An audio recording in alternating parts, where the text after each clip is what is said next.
Channel. আশা করি যে যেখানে আছো ভালো আছো, সুস্থ আছো। আর বড় দেখে প্রণাম, ছোট দেখে ভালোবাসা জানিয়ে একটা মিনি ব্লগ শুরু করছি। আজকে শুক্রবার, দুজনাকার ছুটি, গুরু নানকের জন্মদিন উপলক্ষে। হাজব্যান্ডেরও ছুটি আছে, বাবুরও ছুটি আছে, তাই ভাবলাম ওদের জন্য কিছু একটা বানাই, তোমাদের সঙ্গে শেয়ার করি। আর চলো আমার এই ছোট্ট মিনি ব্লগের সঙ্গে থাকো। চলো, এখন বাজে সকাল 9টা। বাবু টিউশনে থেকে চলে এসেছে, সকাল 7টায় টিউশনে গিয়েছিল। তা ওকে এই জিজ্ঞাসা করা হচ্ছিল কি হয়েছে না হয়েছে, সামনে তোর পরীক্ষা, এই সবগুলো জিজ্ঞাসা করা হয়েছে। রান্নাঘরে চলে এসেছি। আজকে জানো তো, বাজার থেকে একটুখানি বলেছিলাম কিছু রান্না করতে পারছি না জলখাবারটা।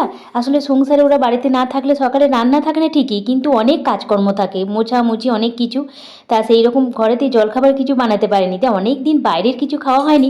তাই আমি বললাম একটুখানি চপ আর বেগুনি নিয়ে আসবে। তা বেগুনি বদলে বেগুনিটা পাইনি, বেগুনের ওই কুমড়োর বেগুনি হয় না, সেইটা নিয়ে এসেছিলো। আর চপ নিরামিষ নিয়ে এসেছিলো, যেহেতু শুক্রবার আমি নিরামিষ খাই।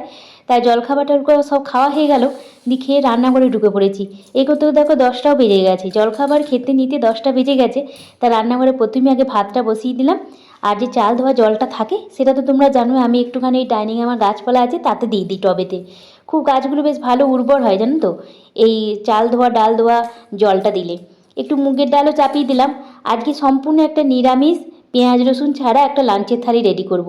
এদিকে সব সবজি কেটেও নিয়েছি, ঝিঙে করে কেটে নিয়েছি, পেঁপে, কিছু পালং শাক, তার মধ্যে জানো তো বিনস দিই আমি। সিম, বেগুন, বিনস, গাজর সব কিছু দিই। তা গাজরটা আজকে দিইনি, বিনস দিয়েছি। আর আমার খুব পছন্দের একটা জিনিস হচ্ছে বেগুন ভাজা, জানো তো, প্রথম পাতে বেগুন ভাজা আমার খুব ভালো লাগে। তাই ঠিক এইভাবে একটু বরফি বরফি টাইপের দুদিকটাই কেটে নিলাম। দিয়ে একটু এই যে নুন, হলুদ আর একটু লঙ্কার গুঁড়ো, এখানে কাশ্মীরি লঙ্কার গুঁড়ো ব্যবহার করেছি যাতে রঙটা ভালো হয়।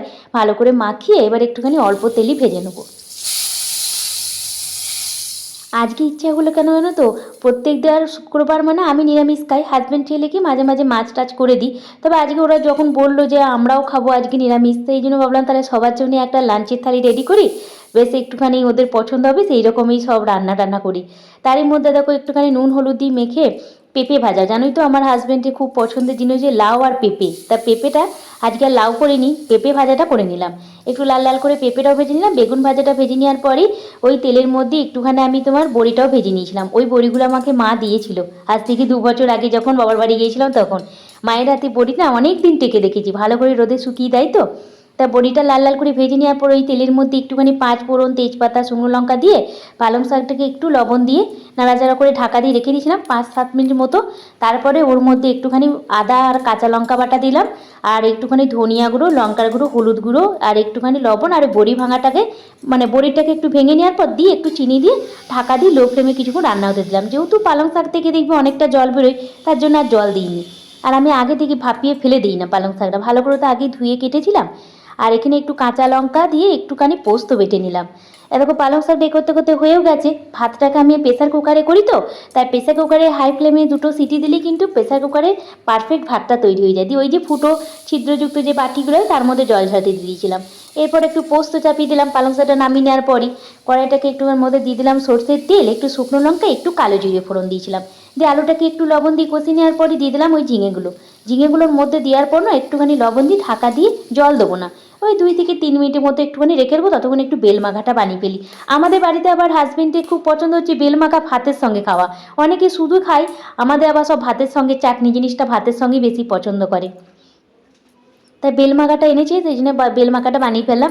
ওই যে দেখেইছো তোমরা, বেল মাখাটা আমি আগেই দিয়ে দিয়েছিলাম, মানে ওই কাঁচা লঙ্কা, একটুখানি লঙ্কার গুঁড়ো, একটু লবণ, বিট লবণ থাকলে ভালো হতো, তো খুঁজে পেলাম না, আছে ঘরে কোথায় আছে কে জানে, খুঁজে পেলাম না। আর একটুখানি গুড়, আমি একটু মিষ্টি মিষ্টি পছন্দ করি, গুড় দিলাম, নাহলে হাজব্যান্ডের জন্য গুড় দেওয়ার প্রয়োজন হয় না। তার মধ্যে একটুখানি ওই মেখে একটু টেস্ট করে নিলাম, বুঝতেই পারছো কতটা টেস্টি হয়েছে।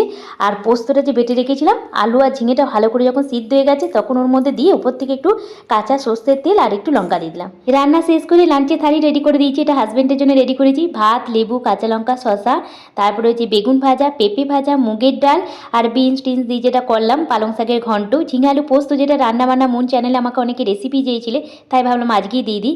আর বেল মাখা, লাঞ্চের থালি রেডি। ভালো থেকো, সুস্থ থেকো।